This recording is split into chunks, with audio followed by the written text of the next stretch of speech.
تمام دوستوں کو یہ عالی مدد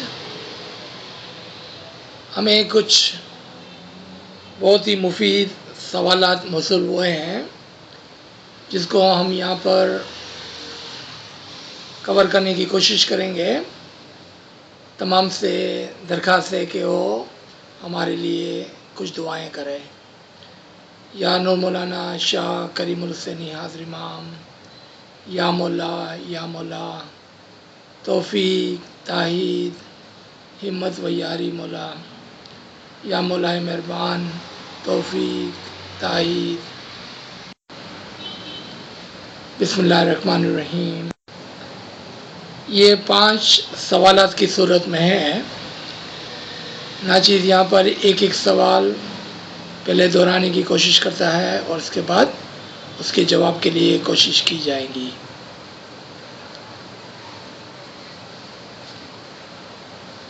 سب سے پہلے آپ پوچھتے ہیں کہ آپ نے اپنے ایک ماضی کے لیکچر کے اندر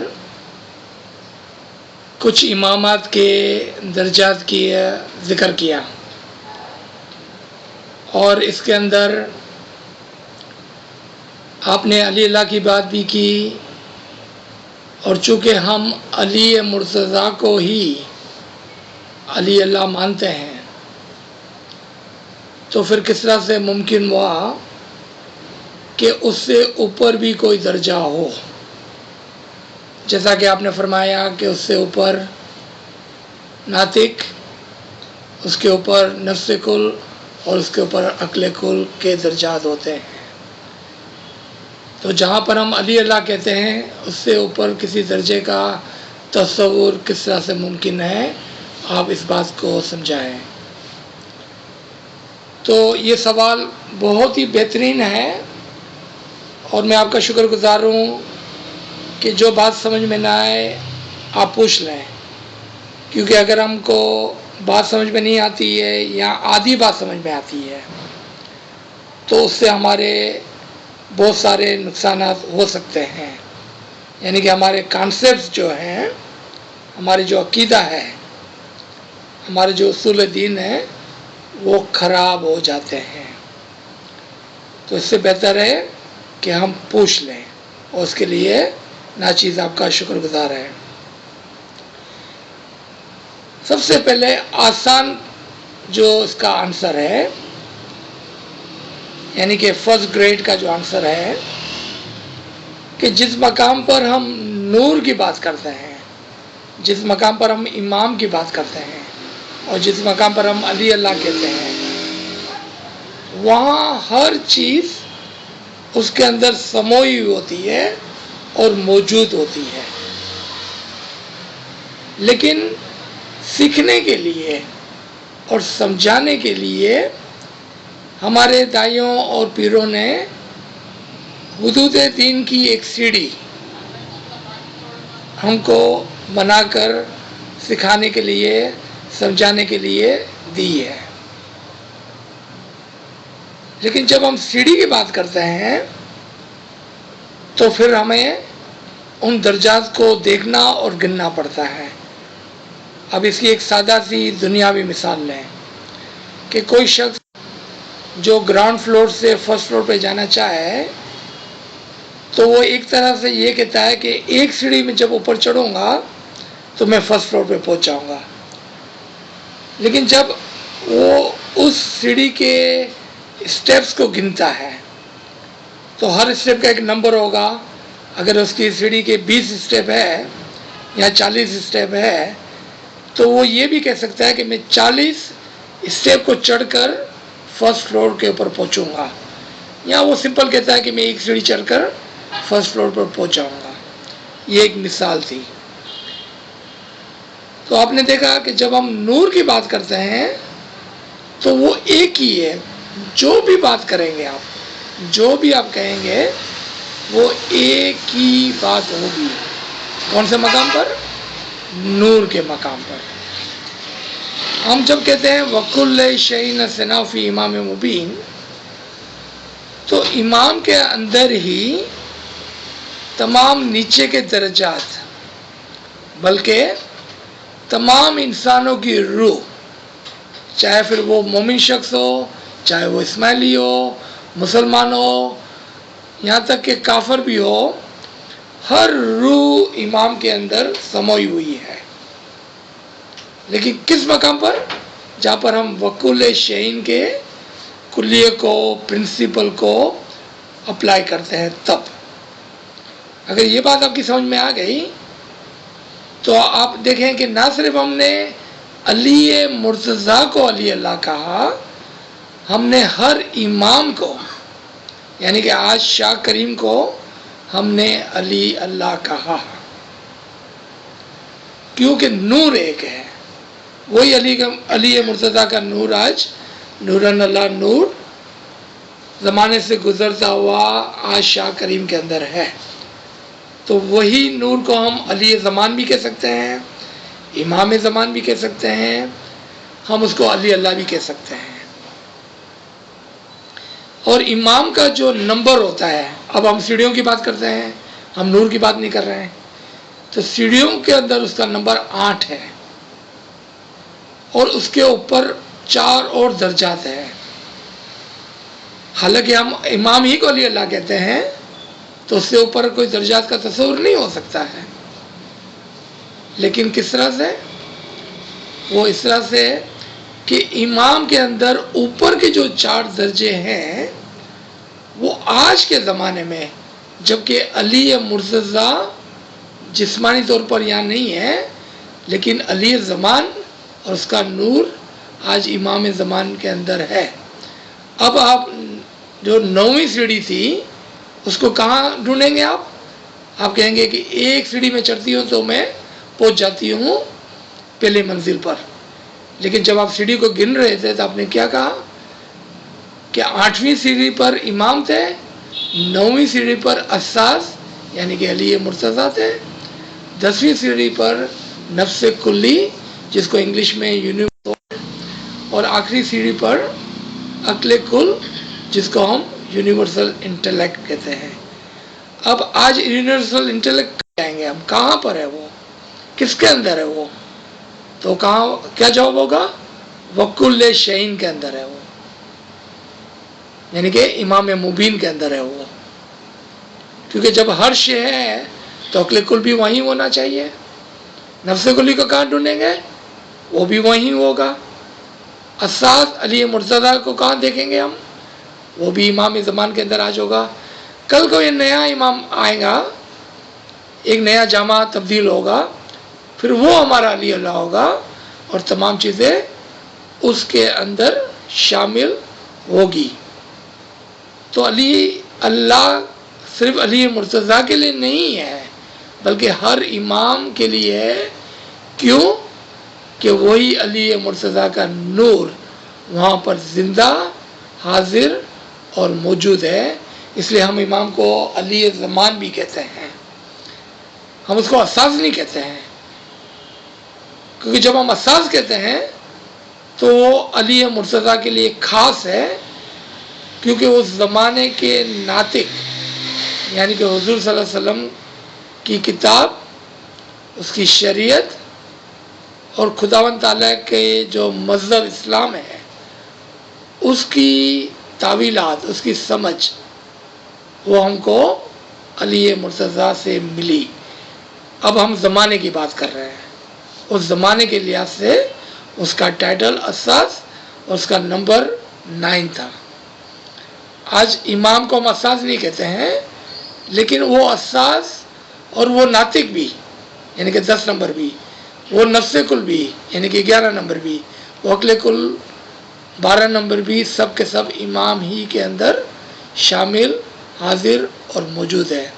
یعنی کہ 8 نمبر کے اندر جس کو ہم نے سادہ زبان میں سیڑھی کہا، اب اس سیڑھی کے اوپر تمام نمبر 1 سے لے کر 12 تک وہ شامل ہے، چاہے وہ اوپر کے درجات ہو، چاہے وہ نیچے کے درجات ہو، چاہے دنیا کی کوئی بھی شے ہو، وہ ہر شے اس کے اندر حاضر، موجود اور شامل ہے۔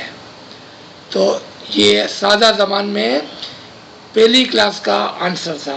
انشاءاللہ کل جب آپ دوبارہ پوچھیں گے تو ایک اور جواب اور دوسری کلاس کا اور پھر تیسری مرتبہ پوچھیں گے تو 3rd گریڈ کا کوئی جواب ہوگا۔ اچھا، اب ہم آتے ہیں آپ کے دوسرے سوال کے اوپر، جہاں پر آپ نے پوچھا کہ کیا 3 قسم کے اسم اعظم ہوتے ہیں؟ اگین سوال تھوڑا درست کرنے کی ضرورت ہے۔ سوال کو پہلے ہم درست کرتے ہیں، اور سوال یوں ہونا چاہیے کہ اسم اعظم کا کیا مطلب ہے اور کتنے طریقے سے ہم کو اسم اعظم ملتا ہے، نہ کہ وہ 3 قسم کے اسم اعظم ہوتے ہیں، اسم اعظم کتنے طریقے سے ہم کو ملتا ہے۔ اب یہ آپ کا سوال اچھا ہو گیا، اب ہم اس کو کوشش کرتے ہیں اس کا جواب۔ اسم اعظم، اسم جس کو ہم اپنی سادہ زبان میں بول کہتے ہیں، ایک ورڈ، ایک کلمہ۔ آپ نے کہا کہ اسم اعظم جو ہے وہ لکھے ہوئے بھی ہوتے ہیں، لیکن وہی اسم اعظم جو ہم کو امام دیتے ہیں، اور پھر ایک زندہ اسم اعظم بھی ہوتا ہے۔ اب ان تینوں اسم اعظم کو پہلے ہم دیکھ لیتے ہیں۔ جو اسم اعظم قرآن کے اندر لکھا ہوا ہے، یعنی کہ 99 اسم اعظم قرآن کے اندر ہیں، لیکن وہ اسم اعظم ہم کہہ سکتے ہیں ایک زبان میں ایک سمجھ کے لیے خالی کہ وہ خاموش اسم اعظم ہے، یعنی کہ لفظی اسم اعظم ہے، یعنی کہ وہ ایک ریٹن ورڈ ہے، اور اس ریٹن ورڈ کے اندر کوئی طاقت نہیں ہے۔ جس طرح سے ہم 2-4 اگزامپل لیتے ہیں، اس کی پہلے مثالیں لیتے ہیں تاکہ ہم کو سمجھ میں آئے کہ اگر آپ رحمان کا الفاظ اسم اعظم اٹھائیں اور کہیں پر لکھ لیں، تو اس چیز پر، یعنی کہ اس کاغذ پر جہاں پر آپ نے رحمان کا اسم اعظم لکھا، اس کے اوپر کوئی نوازش نہیں ہو جاتی ہے خدا کی کوئی برکات، کوئی رحمت اس کاغذ کے اوپر نہیں اتر جاتی ہے۔ یہاں اپنے ہاتھ پر آپ لکھ لیں رحمان، تو آپ کے ہاتھوں پر کوئی خداوند تعالیٰ کی رحمت نہیں نازل ہو جاتی ہے۔ کیوں؟ کہ وہ ورڈ جو تھا وہ خاموش تھا، یہ صرف الفاظ ہے، ایک ریٹن ورڈ ہے یہ۔ دوسری مثال دیکھیں، فائر یا واٹر، آگ اور پانی۔ اب آپ کے کپڑے کے اوپر، آپ کے ہاتھ کے اوپر، کسی کاغذ کے اوپر فائر لکھے تو آپ کا کاغذ جل نہیں جاتا ہے، آپ کا ہاتھ جل نہیں جاتا ہے، اور نہ ہی آپ کا کپڑا جل جاتا ہے فائر لکھنے سے۔ کیوں؟ کہ وہ تو خالی ایک ورڈ ہے، اس کے اندر وہ جوہر نہیں ہے، وہ ایٹریبیوشن نہیں ہے، وہ طاقت نہیں ہے۔ پانی، واٹر، آپ کاغذ کے اوپر واٹر لکھیں گے تو کاغذ گیلا نہیں ہو جائے گا۔ آپ کے کپڑے پر یا آپ کے ہاتھ کے اوپر واٹر لکھیں گے اور آپ کے ہاتھ پہ واٹر لکھ کے آپ اپنی زبان پہ لگائیں گے تو آپ کی پیاس نہیں بجھ جائیں گی۔ کیوں؟ کہ وہ تو خالی ایک ورڈ ہے، اس کا جوہر نہیں ہے وہاں پر۔ تو آپ سمجھ گئے کہ اس کا جوہر الگ ہے اور الفاظ الگ ہے۔ تو آپ نے جو 3 کہے اس میں سے ایک یہ تھا کہ ایک اسم اعظم جو لکھا ہوا ہے وہ اس کی ایک قسم ہے۔ 3 قسم کے اسم اعظم نہیں ہوتے، اسم اعظم صرف ایک ہی قسم کا ہوتا ہے، لیکن اس کے الگ الگ طریقے ہیں، ایک لکھا ہوا ہے۔ اچھا، اب آئے آپ دوسرے کے اوپر کہ جب یہی اسم اعظم ایک عارف کامل یا امام زمان یا ہمارے زمانے میں پیر جب ہم کو عنایت کرتے تھے تو وہ ہماری روح کو دیکھ کر ہماری روح کی ضرورت کے مطابق وہ اسم اعظم کو دیتے تھے۔